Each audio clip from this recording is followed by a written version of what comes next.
Hello and welcome to Context. I'm Orkan Amashov here to ask relevant questions in pursuit of illuminating and elucidating answers. President Donald Trump's personality continues to captivate, inspire, divide and confound in equal measure. As President of the United States and a man of enduring vitality, Donald Trump, to put it mildly, is a figure of massive consequence. His foreign policy choices will inevitably bear upon all nations, great and small. It has been quite often said that, unlike his predecessors, President Trump does not conform to the conventional mold of American statesmanship. His approach to foreign policy is often instinctual, or some would say transactional, rather than institutional, driven less by doctrine perhaps than by disposition. Today we will try to understand the essential characteristics of Trump's foreign policy based on available evidence, beginning with his recent Gulf tour as a starting point. From there, we'll explore implications for the South Caucasus and evaluate potential departures from the Biden-Blinken approach. What in practical terms can the South Caucasus expect?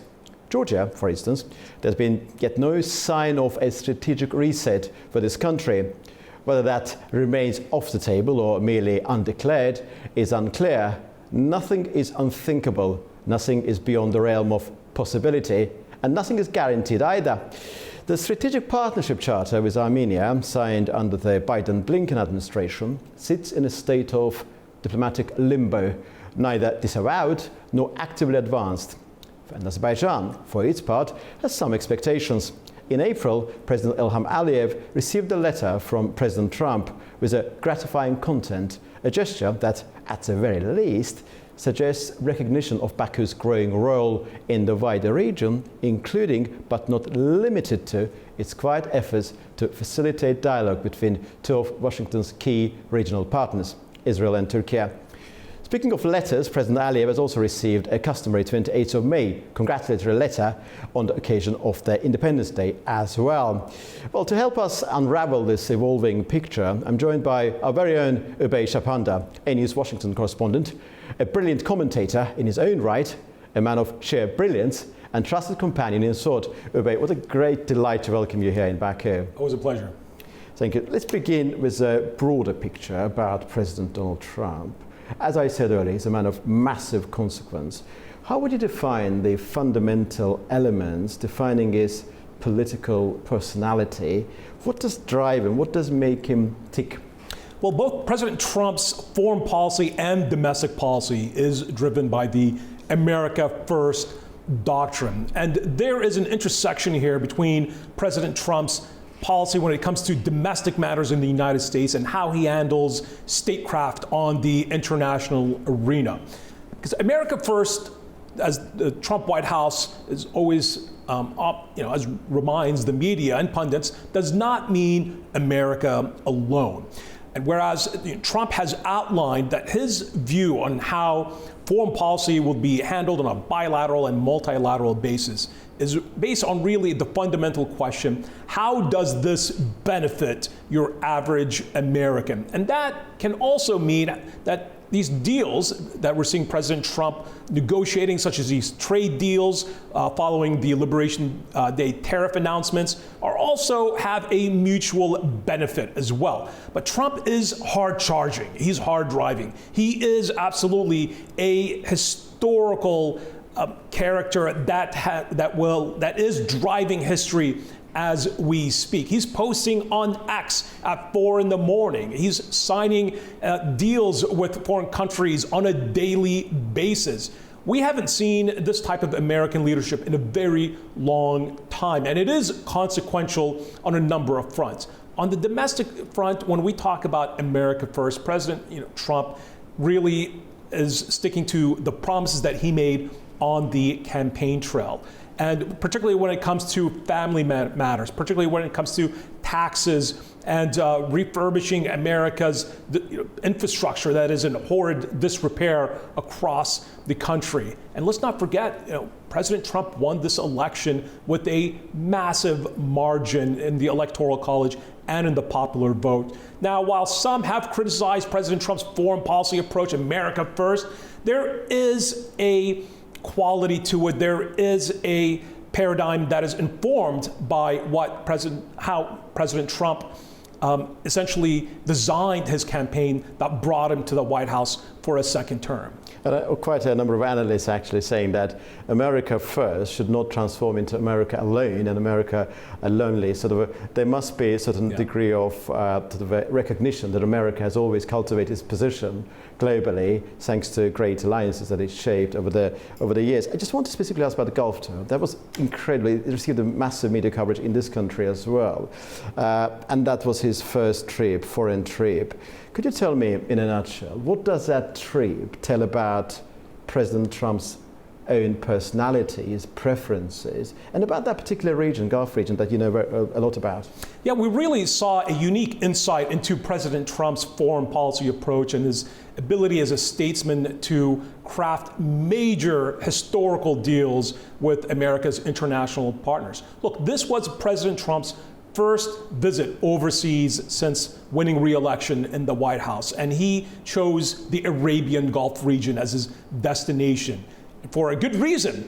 trillion-dollar deals were being signed. Massive arms deals were being signed with U.S. defense manufacturers and the Kingdom of Saudi Arabia, the United Arab Emirates, and the state of Qatar. Boeing, the American plane manufacturer, also a defense company, signed a multi-billion-dollar deal with the Arabian Gulf countries.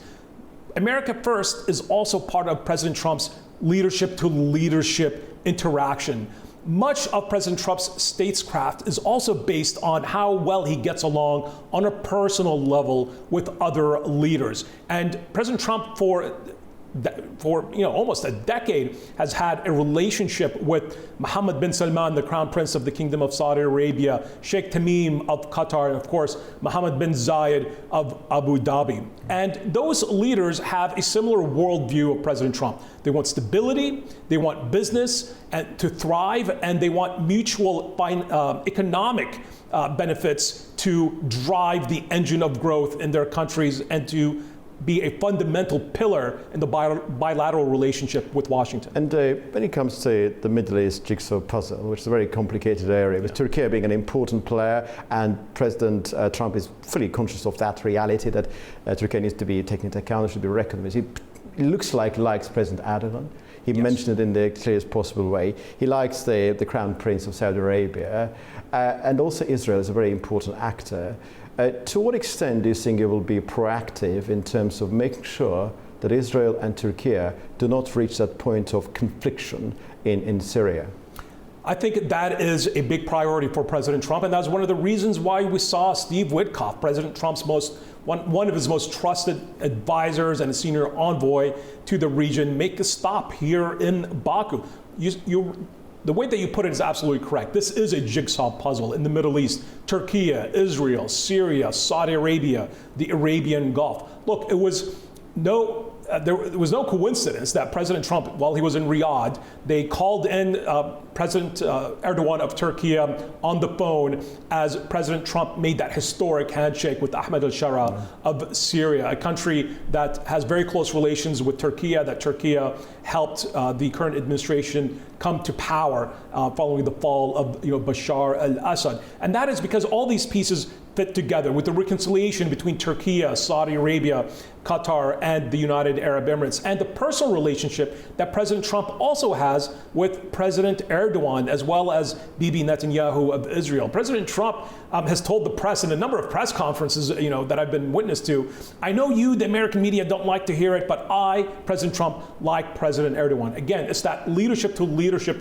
dynamic. There is a mutual respect between strong leaders and President Trump. And of course, the deconflicting role that Azerbaijan has had in Syria, being a strategic ally of Turkey, being a strategic partner with Israel. And there's a recognition in Washington of that role that Baku is having in helping to stabilize the Middle East, particularly when it comes to Syria, a place that ISIS or Daesh, the terror group, once controlled at least a third of that territory, also an area that was being used to launch ballistic missiles into Israel, and now perhaps a new era in which Turkey, Saudi Arabia, and Azerbaijan and the Arabian Gulf countries can help stabilize that country, of course, with the United States ambassador to Turkey, Tom Barak, and the presidential envoy to Syria announcing on social media that Syria is open for business. And that means America's partners must play an important role in ensuring that business leads to stability, and that the previous era where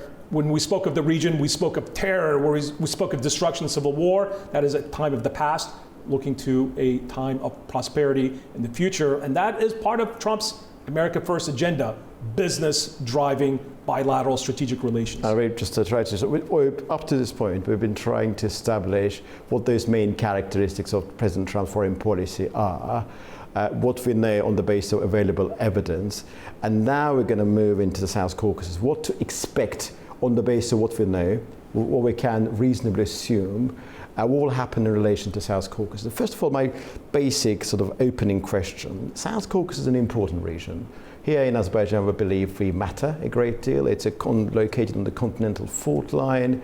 It is geopolitically significant, and that importance will increase from now on exponentially. But US is a great superpower, has been since 1945, as we discussed before the interview. But in the pecking order of consequentialities, consequential geopolitical regions, what is the place of the South Caucasus? Look, I think it was very notable when you look at the congratulatory message that President Trump sent to President Aliyev on the occasion of Azerbaijan's independence, that letter specifically noted that the United States appreciates and values the partnership with Azerbaijan when it comes to combating terrorism, energy security, and stability in the region, particularly when it comes to the ongoing peace talks.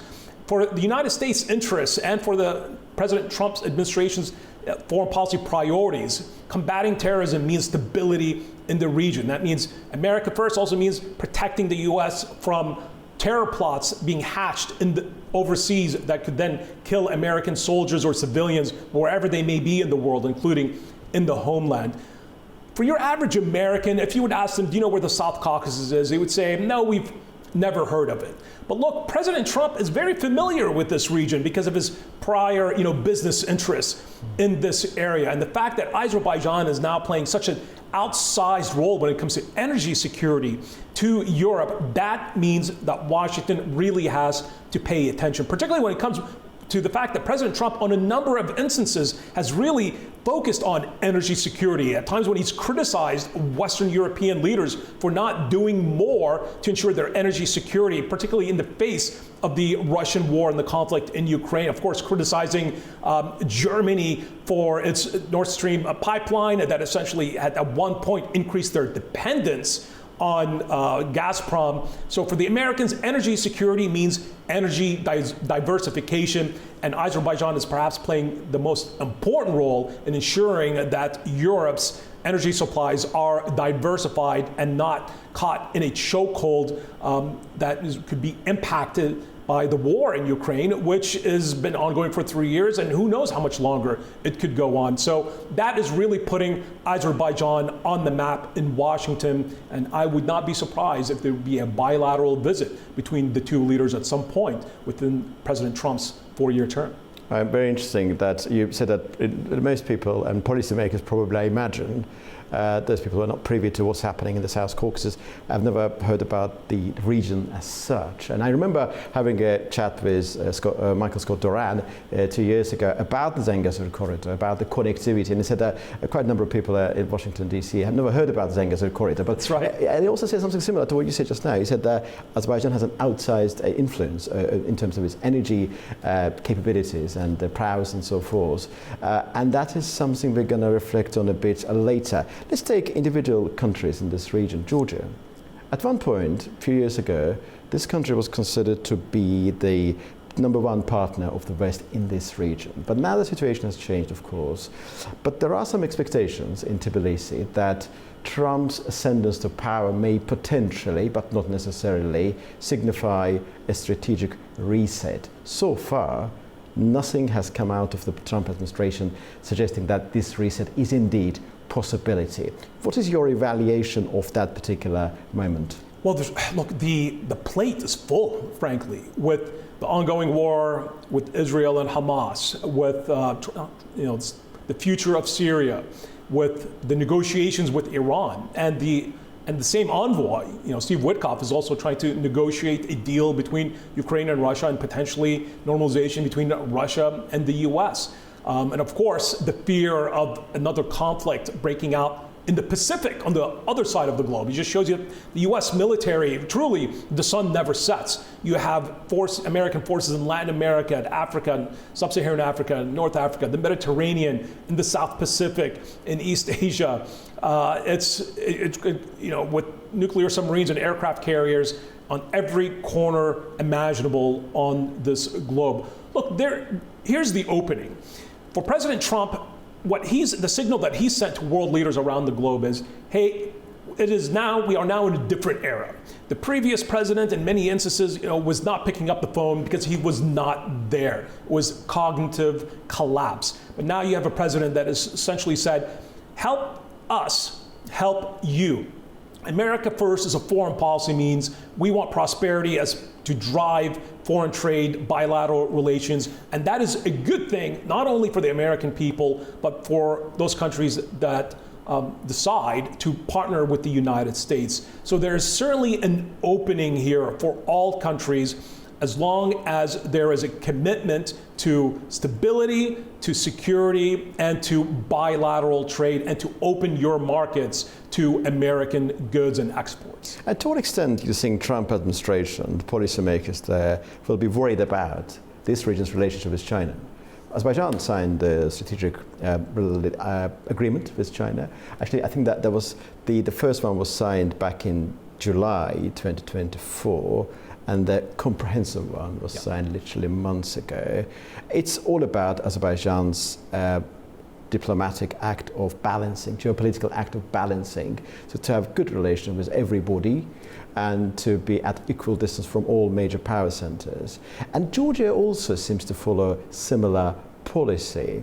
Do you think this approach will be properly understood in the proper light in Washington? I don't believe that relations or strategic partnerships and trade with China necessarily have to be mutually exclusive with having similar relations and trade deals with the United States. Look, President Trump himself has said, I want good relations with Xi Jinping. Yeah. I want trade with China, but fair trade, right? So Washington wants China to open its markets to American goods, that a massive trade deficit between the United States and China, its largest trading partner, can no longer be the norm. And President Trump has made it very clear that the policies of the past are no more, that he is forging ahead a new trade and strategic foreign policy paradigm for the United States. And he believes that Beijing was taking advantage of the US, where the US was the main purchaser of Chinese goods, from technology goods to textiles to your average day goods for the American household. And that has led to a chokehold where China strategically has an advantage over the United States that could impact American supply chains. So I think the key concern here coming from the Trump administration for other countries and both partners and potential partners is that as long as you don't close your market to American exports and businesses, there's no problem with mutual trade with China. And that's something that Trump has sent that message to Beijing as well. Hey, we will bring down the tariffs, but it has to be on a level playing field when it comes to bilateral trade. And one question about Armenia, if I may. So one of the key characteristics of the policies pursued by the previous administration in this region has been described as limiting Russian influence in the region. And one of the ways of limiting Russian influence was entrenching Western positions in respective countries here in the South Caucasus. Armenia, interestingly enough, signed a strategic partnership charter just in July, and we talked about it, if you remember, that was signed, agreed with the outgoing administration, the Biden administration. What is the legally binding nature of that particular agreement, and to what extent Trump will take that into account when he will be consolidating and shaping his position regarding this region? Look, these 11-hour deals that were signed by any country and Joe Biden and the executive office of the president as he was going out, there's serious questions by the Trump administration, and President Trump himself has raised it, of was Biden even cognizant of these deals, right? We've heard President Trump on a number of occasions raise the issue of the autopen. Was it really even Biden's signature on these documents? And that raises serious questions on the credibility and legitimacy of those autopen signed executive orders by Joe Biden, who, by all accounts, his mental decline had really reached a breaking point early in last year. Look, for President Trump, again, if we look at the statement of congratulatory letter that he sent to President Aliyev just last week, he also mentioned that the U.S. continues to support and encourage a lasting peace between Azerbaijan and Armenia. President Trump, in his inaugural speech, said he wants to be remembered by his legacy as a peacemaker. Of course, we saw the Abraham Accords. Peacemaker and Abraham, of course, that's also another part of the overall picture that we need to discuss. But allow me to reflect on the peacemaker point that you've made just now. Be remembered that outgoing Biden administration was absolutely interested and very hell-bent actually on securing some form of peace agreement between Azerbaijan and Armenia. Azerbaijan rejected this proposal because the conditions were not there for Azerbaijan to be satisfied. And Trump, in his letter, mentioned about the necessity of signing peace deal as soon as possible, and that was mentioned in April letter as well. Could we expect any pressure from this administration in relation to the government in Baku regarding the peace deal, or will we see departure from the previous approach maintained by Blinken administration? Oh, you're going to see absolutely. You're already seeing a significant departure on the way that Blinken, and President Biden, crafted their foreign policy. Yeah. Look, it was Blinken and Jake Sullivan that were really in charge when it came to American foreign policy. Joe Biden, by all accounts and indications, was really not that aware of what was happening on a global stage. And in fact, if you would ask him right now if he remembers even signing that document with Armenia, the odds are he probably would not remember, frankly, given the state of affairs of his mind currently. So I think he will have a much more equitable White House that would be willing to look at both sides and would try to establish a platform, much like the Abraham Accords, that could then bring a historical peace deal. And President Trump loves to be remembered for playing an important role in brokering those historical peace deals. So perhaps this could be it. Potentially. Thank you very much indeed for this lovely conversation. Indeed, I'm so grateful to you. And I very much hope that we'll have more opportunities to have in-studio interviews of this kind. Always an honor. Thank you very much indeed. Well, I've just conversed with Zubey Chapanda, AnewZ Washington correspondent. Indeed, in the Trumpian worldview, foreign policy is less a system of principles than that of transactions, reputations, and calculated, perhaps, provocations. Whether this approach serves to elevate American influence or perhaps diminishes it remains a subject of debate. But for those in the South Caucasus, the question is not abstract. It is immediate, practical, and of geopolitical value. Trump is a strong character, of course. He's indeed very powerful by virtue of being US president, at least. He recognizes power himself, and the South Caucasus is an evolving region. And having said this, allow me to remind you that geopolitics in this region has changed as of 2020. And time waits for no man. The game is afoot, and we are all expectant. And see you very soon indeed.